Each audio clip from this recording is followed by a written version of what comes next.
A woman is beaten every 15 seconds in the United States.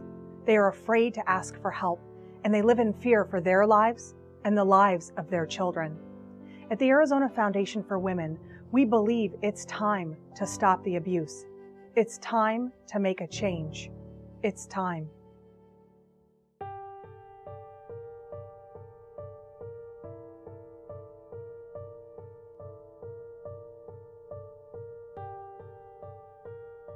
Heather and Ron Samuels seemed to be a loving couple. But 6 months into the marriage, Heather says Ron became abusive.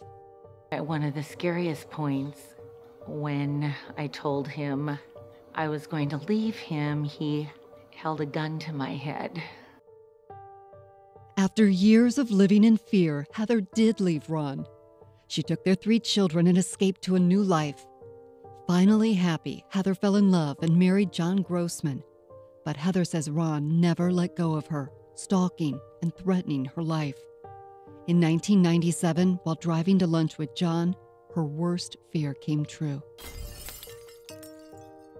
I felt the bullet just hit my neck, and then I felt my body shutting down, almost like a machine, or like it was just stopping. And I tried to scream help, and it wouldn't come out. And I fell over on my husband's lap, and I was dead. I knew when I felt that bullet hit the back of my neck, I thought he got me. There was no doubt in my mind that it was Ron. The bullet shattered Heather's spinal cord, leaving her paralyzed from the neck down and completely dependent on nurses and John. Police say Ron had hired a hitman to kill Heather. He was arrested and is serving a life sentence. But soon, her nightmare started again. John started abusing me and the children. He'd spit on me. There were times that, it got so bad that I had bruises all over my chest, where he had actually taken his fist and punched, bruises. I felt very helpless. It was horrible being in my situation because I couldn't just leave. After years of abuse, police finally removed John from the home. John was never charged with the abuse and died from a heart attack shortly after their divorce. Today, Heather and her kids are stronger than ever. She has seen the worst and made it through. I just wake up every day and I try to have a positive attitude, because being positive only can bring better things in your life.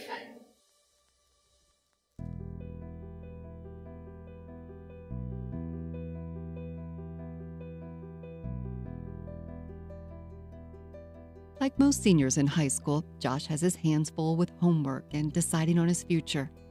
I plan on studying psychology in general, but I'm going to study mostly forensic psychology. But he's gone through something most adults couldn't possibly understand. Josh says when he was 4 years old, his father forced him to abuse his mother. He would tell me that it was okay to hit her, okay to verbally go out against her and just say really inappropriate, terrible things. I think he would show me the behavior and then I would be abusive back towards my mom without knowing right or wrong. He would just start yelling and for no reason really, and he would hit my mom and stuff. I just remember him yelling a lot and just being really physically and verbally violent. Josh's mom, Karen, says it took her 9 years to escape. By then, she was pregnant with Josh's little sister. Josh says it all has left him scarred.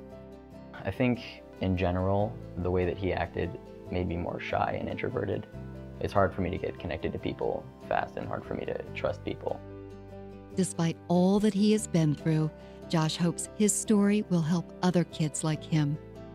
I'm a happy person, and I realize that I'm so lucky and that I've been through so much, and I've learned so much from what I've been through.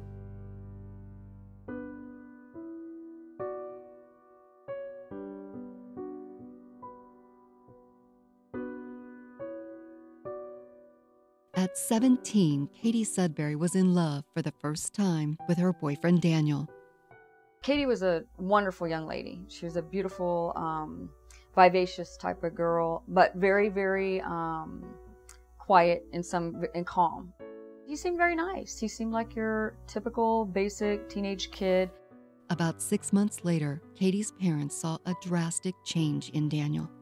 Basically, at that point, sat her down and talked to her and said, you know what, this guy's behavior's become very inappropriate and it's just not acceptable. So no, he's not allowed here anymore, and we encourage you to end the relationship.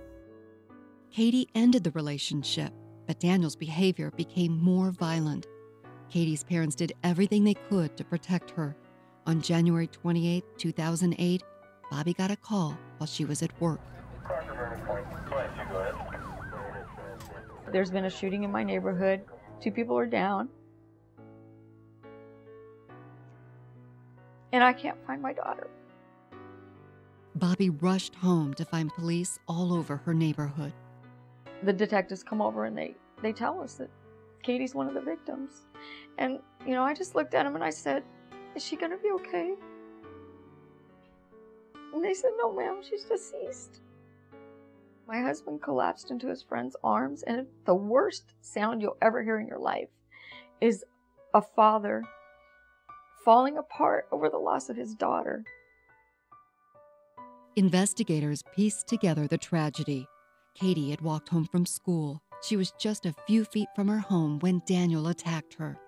She ran to a neighbor's house and tried jumping into their yard to get away. He pulled her off the wall. There's some drag marks. Somehow he pulled out the gun, and that's when he shot her, and then he shot himself. Consumed with grief, Bobby and her husband poured that into a foundation in Katie's honor. They speak at high schools about the dangers of dating violence. But perhaps the greatest honor for Katie was changing the law in Arizona. Now, people in dating relationships do have protection under the law, the same protection as any other domestic violence victim. So an order of protection can be obtained. Law enforcement can arrest the individual with or without warrant. We have those avenues now, whereas when we were going through this with Katie, we didn't have that. What we're doing is very necessary, and I'm glad we're doing it. It's a bittersweet type of thing for me. I'm very, very sad that our daughter can't be here to see it, but we know we're making a difference. On average, it takes a woman 7 times to leave an abusive relationship. She might have a small window of opportunity, and she needs and deserves a safe place to go. So our society really needs to step up and ensure that we support that very sensitive time for her to leave. In the time it took you to watch this video, 32 women were abused. The Arizona Foundation for Women is asking you to help stop the abuse. We're asking you to stand up against domestic violence in the state of Arizona. It's time.